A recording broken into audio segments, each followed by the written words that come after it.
Iniciamos nuestra reflexión, retiro cuaresmal, en el nombre del Padre, del Hijo y del Espíritu Santo. Ven, Espíritu Santo, llena los corazones de tus fieles y enciende en ellos la llama de tu amor. Como es un retiro y una reflexión cuaresmal, he pensado un tema que nos pudiese ayudar a profundizar este periodo litúrgico, pero sobre todo periodo fuerte de formación para todos los cristianos. Y el título que he querido dar a la reflexión es La serpiente del libro del Génesis somos nosotros. Continúo la reflexión sobre el libro del Génesis que hice el retiro anterior, el retiro de Adviento. Hace unos días que iniciamos el tiempo de Cuaresma. Estos 40 días de reflexión personal y conocimiento propio nos pueden ayudar a ser mejores, a darnos cuenta de nuestra realidad, sin juzgarla, sino aceptándola. Y la primera pregunta que nos puede surgir es, ¿por qué Jesús se fue al desierto solo a ser tentado por el diablo? Es que en casa, en el trabajo, en los amigos, ¿no tenemos tentaciones? Ciertamente que tenemos tentaciones, pero corremos el riesgo de decir, es que mi mujer, es que el padre superior, es que el hermano, es que un poco echar la culpa a algo externo. Pero en el desierto, solo conmigo mismo, la única culpa o el único culpable puedo ser yo. Creo que esta ya es una de las claves importantes para entender la Cuaresma y este capítulo 3 del libro del Génesis. Aunque actualmente hay algunos que cuando no pueden echar la culpa a nadie, la echan a las estrellas, al horóscopo. Somos nosotros. Detrás de este texto de los 40 días del desierto hay varios textos del Antiguo Testamento, algunos muy claros. Están los 40 días del diluvio, están los 40 días que Moisés estuvo en el Sinaí sin comer ni beber antes de recibir la ley del Señor. Están los 40 días que Elías estuvo caminando por el desierto sin comer ni beber antes de llegar al monte Horeb y reconocer a Dios propiamente en un momento. Una gran transformación también vemos en Elías. Pero también se encuentra claramente el texto de Génesis 3, donde Eva, sola con la serpiente y con la tentación, peca. Para poder comprender en profundidad el misterio de la Cuaresma, el sentido de la oración, del ayuno y de la realidad humana, no podemos perder de vista este texto de Génesis 3. Para la doctrina cristiana, este texto se ha convertido en la clave para explicar el pecado original, o sea, el primer pecado de la humanidad y la condena consecuente para todos los hombres. A causa de este primer pecado vino Jesús a este mundo para, entre comillas, reparar el daño que habían cometido Adán y Eva con el primer pecado. Y así, en el pregón pascual, escucharemos la noche de la vigilia de Pascua, oh feliz culpa que mereció tal Redentor.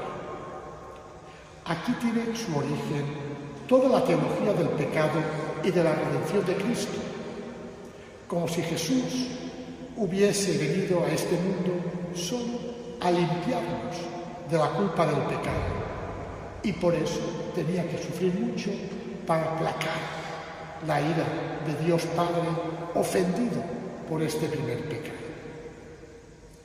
Actualmente, la teología de la redención comienza a ser reinterpretada a través de la misericordia, que ve en Jesús no solamente un lavador del desastre provocado por el pecado, sino como el Hijo de Dios, que nos enseña un camino hacia la madurez, hacia el hombre que no se deja arrastrar por las tentaciones del poder, del poseer o del mandar. El compromiso por la verdad y la justicia que Jesús tenía en su DNA, en su interior, fue tal que le llevó a dar su vida. Porque Jesús fue condenado por eso, por ser justo, por ser honesto, por enseñar a todos los hombres un camino de madurez. Tuvo plena conciencia de su misión, siempre, aunque, muy interesante, tuvo momentos de debilidad cuando se dejó llevar por sus sentimientos, por su diálogo interior en el huerto de los olivos. Sufrió mucho, pensando que no quería sufrir, que no quería dejar a sus amigos, dominado por un diálogo interior consigo mismo. Hasta que paró y dijo: ¿cuál es mi misión? Y en ese momento, Padre, me pongo en tus manos. Cortó el diálogo y recobró la serenidad, la paz, que no lo abandonó más. Por eso, en realidad, la armonía y la felicidad para el hombre eran y son el proyecto de Dios. En el capítulo 3 del Génesis nos cuenta cómo toda esta armonía y equilibrio eran un don gratuito de Dios para el hombre, sin que éste hubiese hecho nada para merecerlo. Pero además, la tradición patrística nos dice que entre los dones que tenían Adán y Eva, además de esta armonía con el creado, esta armonía entre ellos mismos, estaba el que no podían envejecer, no podían morir, no sufrían enfermedades, no sentían dolor. Y el hombre solo tenía un límite. Dios les dice: puedes comer de todos los árboles, pero de este no, de uno. Solo de uno no podían comer. Tenían tantas ventajas y un solo límite.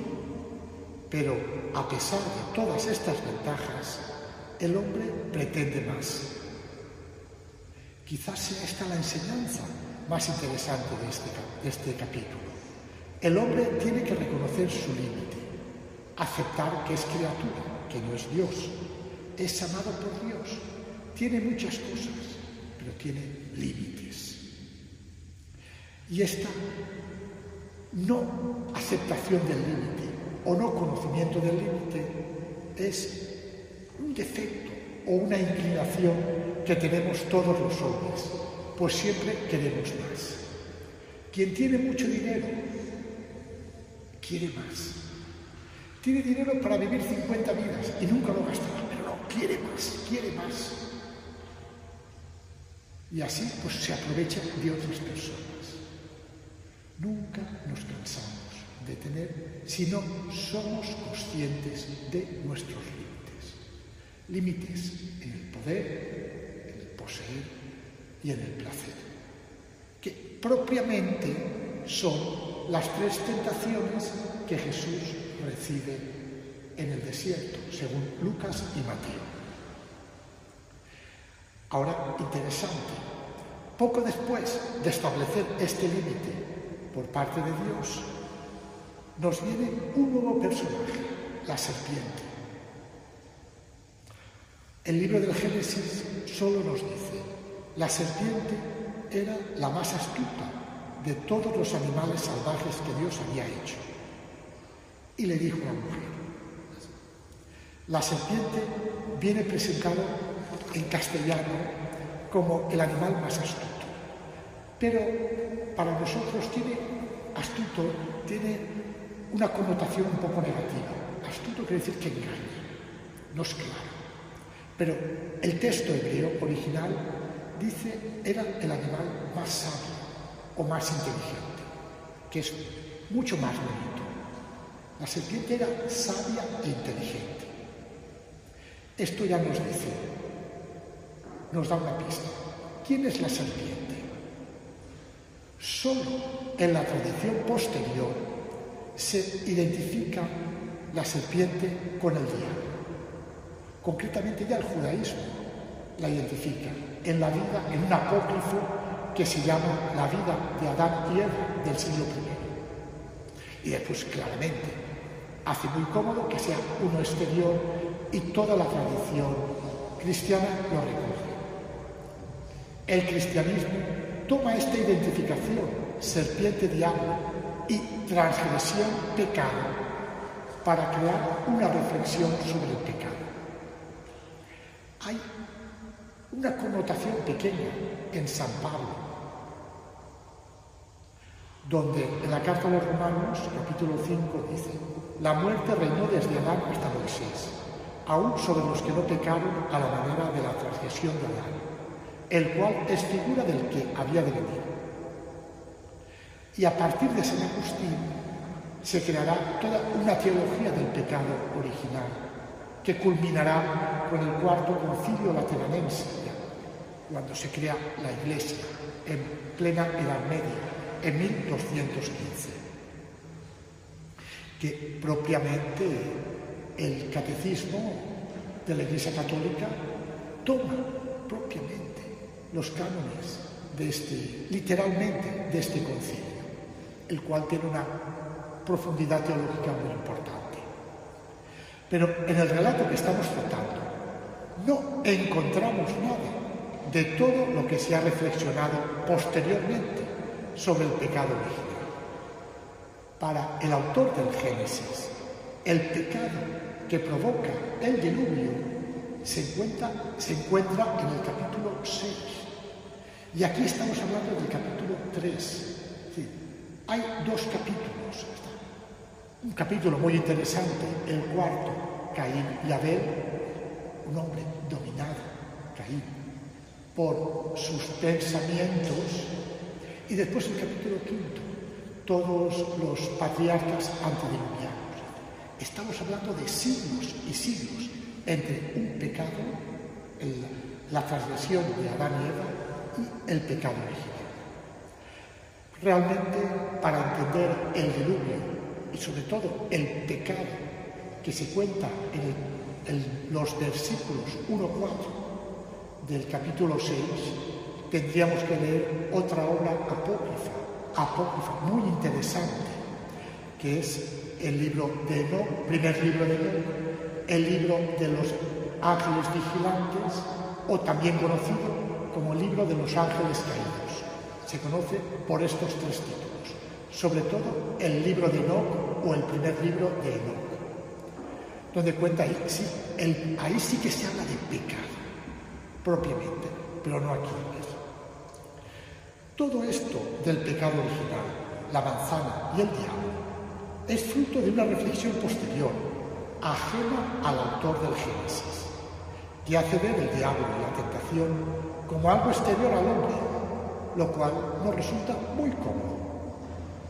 Como dice el mismo Jesús en el Evangelio, no es lo que viene de fuera lo que hace impuro al hombre, sino lo que sale del corazón.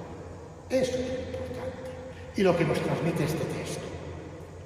Y también Santiago, en su carta, muy interesante, nos dice: cada uno es tentado por su propia concupiscencia, que le arrastra y le seduce. Después la concupiscencia, cuando ha concebido, da a luz el pecado, y el pecado, una vez consumado, engendra la muerte. Tanto Jesús como Santiago, es decir, la primera reflexión, dicen que la tentación, la concupiscencia, está en nuestro interior, no tentación del diablo. Para nosotros es como decir, es el otro el que me tienta, es el otro el que me pone nervioso. No, eres tú. Y mientras no lo reconozcas, no cambiarás. Por eso Jesús va al desierto para ser tentado en soledad por el diablo, por sus pensamientos. ¿Ves? Entonces, por eso, la realidad y la psicología nos dicen que no es así. No es el exterior el que nos tienta. Por eso vamos a analizar el texto de Génesis 3 con seriedad y objetividad para poderlo entender y después poderlo aplicar a nuestra vida concreta. Ciertamente, la serpiente es una imagen simbólica presente en muchas mitologías antiguas como animal sagrado relacionado con la fecundidad. Esto está claro. Es una de las criaturas creadas por Dios presentes en el jardín.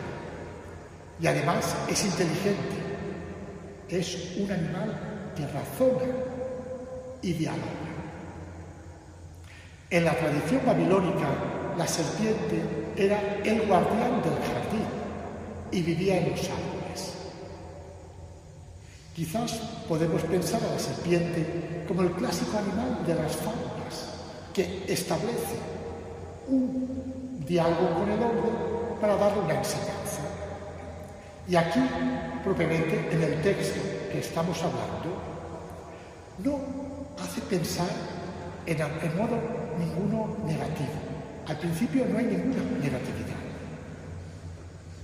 Le quiere inserir la duda de Dios a la mujer, eso sí. Establece un diálogo y establece una duda.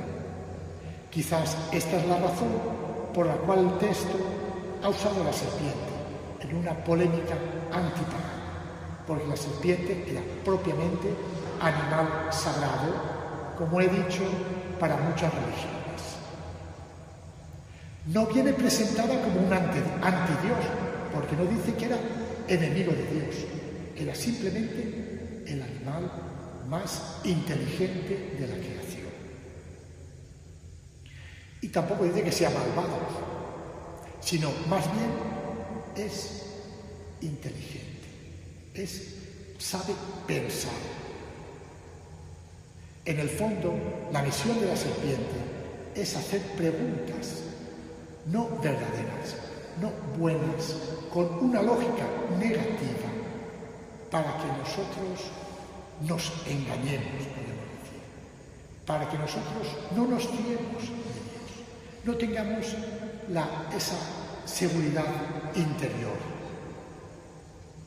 Ya vimos en la reflexión de Adviento cómo lo que hace Dios, lo que hace la serpiente, es quitarle la confianza en Dios. Quita esa imagen del Dios bueno. Dios no es bueno, es tu enemigo, no te quiere, es envidioso. Pensemos si alguien hace cambiar a nosotros de una persona que es amiga a que es enemiga. Cambia toda nuestra actitud.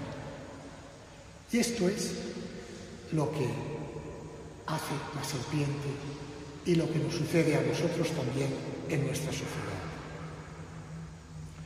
Con los datos que nos da el autor, claramente podemos identificar la serpiente con nosotros mismos, con nuestra parte emocional, que muchas veces no usamos racionalmente. O mejor, lo que Jung, discípulo de Freud, llama zona oscura. Esa zona no racional, más salvaje, que cuando dejamos que nos domine, cuando no la tenemos bajo control, sucede lo que sucede. Ha perdido el control, ha perdido el sentido. En ese momento es cuando hacemos más salvajadas, cuando cometemos el pecado más grave. Nos dejamos llevar por la pasión irracional. Y es lo que quiere nuestra parte irracional. Quiere la dopamina, las endorfinas, el placer del mandar, el placer del poseer, el placer sexual. Ahí es donde más perdemos la cabeza todos los hombres. Y es claramente lo que constatamos en nosotros todos los días, cuando no usamos la luz. Sino, por eso estamos hablando de la parte humana que no sigue el razonamiento y la lógica, sino que se deja llevar por la emoción, el sentimiento y el deseo, como claramente evidencia este texto. Quizás por esta razón la serpiente inicia el diálogo con una pregunta muy interesante. ¿Cómo es que Dios os ha dicho que no podéis comer de ninguno de los árboles del jardín? No, ninguno. Pone un límite. Por supuesto que podían comer de todos los árboles, menos uno, un pequeño límite. Pero, ¿qué sucede cuando nosotros nos enfadamos con alguien? Ponemos el límite al extremo. Tú nunca me ayudas. Tú nunca sacas la basura. Yo siempre tengo que hacer esto. Yo siempre. Mejor 3, 4, 8 veces. No siempre, no nunca. Pero actuamos como la serpiente. Para podernos enfadar fuertemente, tengo que poner un gran límite. Nunca, siempre, todo, nada. Y así justifico mi enfado. Esto es lo que hace la serpiente con Eva y esto es lo que hacemos nosotros. Ponemos ese límite extremo para justificar nuestra situación. Es que nunca me he comido nada y ahora voy a atiborrarme. Es que yo... Ahí nos autojustificamos. Porque la serpiente, vuelvo a decir, somos nosotros. Eva tenía muy claras las ideas. No puedo comer, no puedo comer de ese árbol, ni tocarlo. Pero, llevada por su deseo, llevada por ese, serás como Dios, serás inmortal, serás potente, total, peca. ¿Ves? La serpiente dice que Dios os está engañando. Esto es también propiamente lo que dice nuestra sociedad actual. Dios es una invención, Dios es una cosa medieval, Dios es solo la represión que tienes. Tienes que ser libre, tienes que hacer lo que quieras, es tu libertad, es tu cuerpo, es tu tiempo, es tu dinero. Haz lo que quieras. No tengas límites. Es la tentación de nuestra sociedad actual con Dios. Y generalmente siguen esos argumentos. Y la pregunta o la conclusión sería, ¿somos más felices? ¿Somos más equilibrados?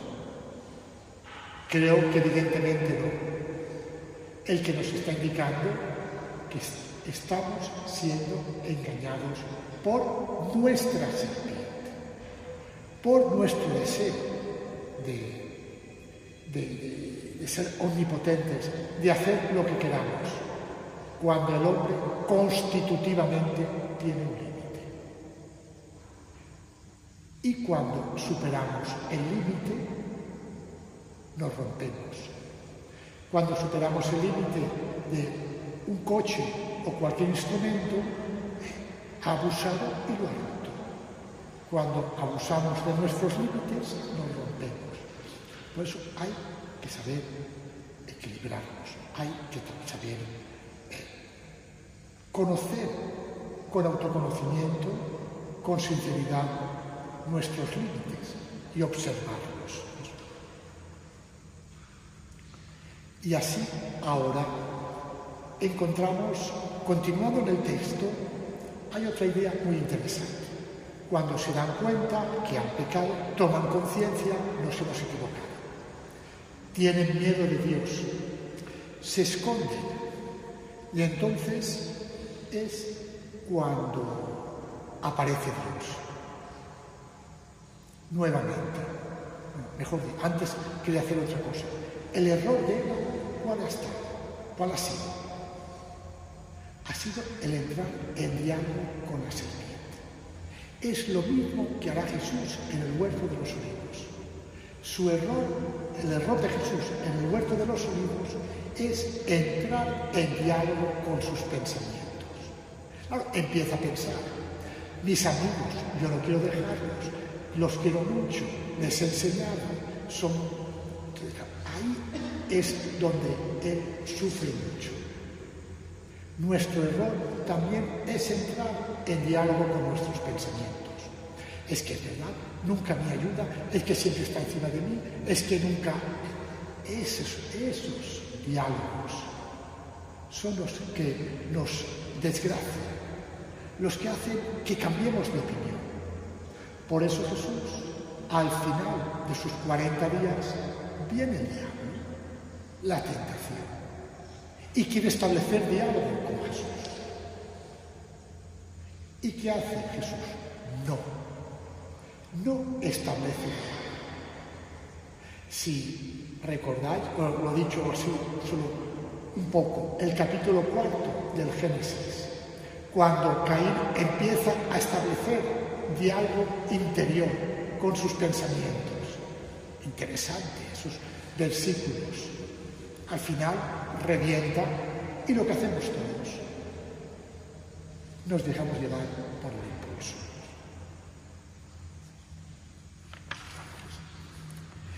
Como hemos podido comprobar, el texto del primer pecado es claramente un texto mítico que busca explicar por qué a veces actuamos llevados por nuestros impulsos, sin razonar, pensando en una libertad plena sin consecuencias, que no existe. Cuando actuamos por impulso irracional, por emoción, por rabia, muchas veces no actuamos bien.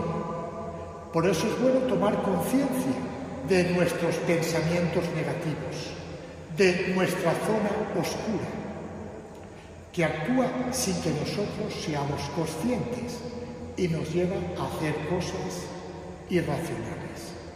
Por eso Jesús insiste mucho en el Evangelio en leer los signos de los tiempos, en tener conciencia de nosotros mismos. Por eso es importante la meditación, la oración, el tomar conciencia. Conócete a ti mismo. Ya, los griegos lo decían.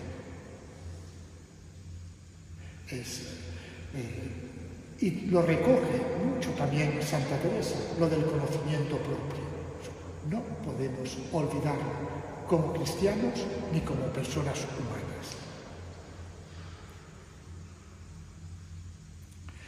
Al comprender seriamente el texto, uno intuye la profundidad de este mensaje. La serpiente es el pensamiento irracional, oscuro del hombre. Es el yo profundo que cuestiona la credibilidad de Dios y hace creer a la persona humana que es ilimitada, que lo puede todo, pero todos sabemos que no podemos todo. Es la idea de hoy. Me gusta, lo puedo, lo todo. ¿Es conveniente? Esa sería la pregunta.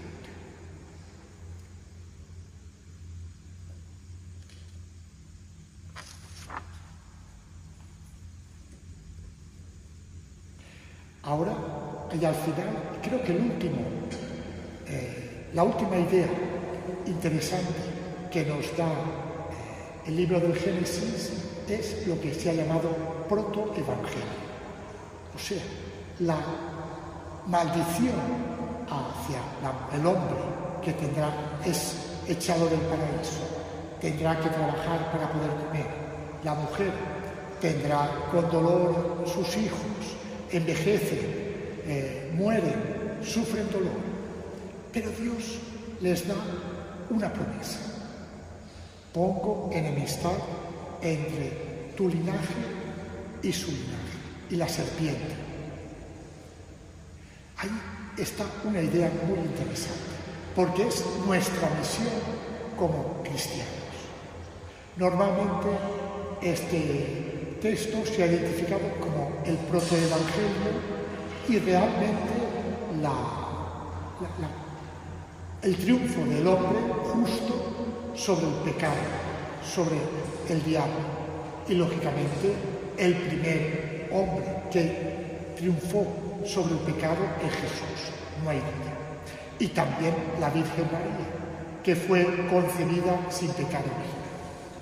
Pero después de todo lo dicho, aquí también podemos comprender que es la vocación de todos nosotros. El linaje de Eva somos nosotros. Y nuestra misión es, a través de nuestro conocimiento propio, a través de la oración, a través de nuestras fuerzas, pisarle la cabeza al diablo, pisarle la cabeza a la tentación. Es decir, me viene un enfado y empiezo a pensar, es que el superior me tiene manía, siempre está detrás de mí. Es decir, no es verdad. Son pensamientos negativos míos. Cuando me viene una pasión muy fuerte, por ejemplo, a comer ahora en Cuaresma, no, tengo que hacer ascética, ejercitarme en la fuerza de voluntad. Porque si damos a nuestro cuerpo o a nuestro cerebro, que es el que manda en realidad, todo lo que él desea, seremos unos niños caprichosos que van detrás de cualquier capricho. Pero si nos ejercitamos en una austeridad de vida, en una elección de las cosas mejores, en un saber lo que es bueno, no solamente viviremos mejor, sino que seremos mucho más maduros. Es decir, si yo me ejercito en el gimnasio a hacer ejercicios de fuerza con un brazo, cuando tendré que coger un paquete pesado, tendré el brazo fuerte. Pero si yo me escallo el brazo, después de 2 meses, no tendré fuerza para coger nada. Lo mismo sucede con la voluntad. Si ahora, en este periodo de Cuaresma, a través de la oración, a través de la ascética, a través de algunos sacrificios, yo me acostumbro a dominar mi voluntad, a hacer que haga lo que yo quiero, mi zona racional, no hacer los caprichos de la zona oscura o la zona irracional, pues yo seré una persona equilibrada, serena, que sabe lo que hace y hace lo que quiere. Pero si me acostumbro a hacer lo que quiere mi cuerpo, lo que me pide, pues seré una persona caprichosa, infantil, difícilmente tendré un equilibrio, difícilmente tendré una madurez, difícilmente pues haré proyectos. ¿Por qué? Porque en esta vida todo lo bueno, lo que vale, cuesta. Y si no tengo capacidad de empeño, capacidad de sacrificio, pues lo vemos actualmente. Jóvenes muy hermosos, muy bien formados, con un hermoso cuerpo, todo, pero sin raíces, que a la primera dificultad, no pudiendo soportar la frustración, rompen. Y ese es nuestro problema de los jóvenes. Jóvenes llenos de frustración, jóvenes llenos de depresión, jóvenes fáciles al suicidio. ¿Por qué? Porque no tienen raíces. Se dejan dominar por esa serpiente, por esa zona oscura, por esa zona caprichosa, y no tienen ninguna fuerza para pisarle la cabeza a la serpiente. Entonces, ¿cuál es nuestra misión? ¿Cuál es nuestro objetivo? Crecer y educarnos como cristianos y como personas maduras, que saben decir no a la tentación, que saben decir no a sus caprichos, que saben ser fuertes frente a todas estas, digamos, tentaciones que nuestra serpiente nos dice continuamente. Y un periodo de ejercicio propiamente es la Cuaresma. No es sacrificio en sí por sacrificarse, es sacrificio por ejercitarnos en nuestra voluntad, por ejercitarnos en nuestra madurez, como nos enseña Jesús en el Evangelio.